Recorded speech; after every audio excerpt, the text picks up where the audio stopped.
সময়ের কথা সময় বলতে না পারলে যেমন কথার স্বাদ হারায় মানুষ, তেমনি সময়ের দরকারে মানুষ মানুষকে যথাসময়ে না পাইলে আগ্রহ হারিয়ে ফেলে। পরবর্তীতে ওই মানুষটাকে পেলেও খুব একটা স্বস্তি কিংবা উদ্দীপনা জাগে না আর।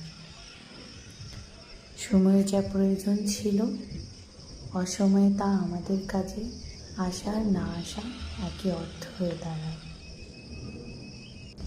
আমরা কথা জমাই মানুষের জন্য মানুষ, আমরা স্নেহময় প্রেম জমাই, অপেক্ষার চাদরে বসে থাকি স্টেশনের পর স্টেশন। কিন্তু যখন অপেক্ষারও ক্লান্ত হয়, কাঙ্ক্ষিত উদ্দেশ্য অধুরাই থেকে যায়।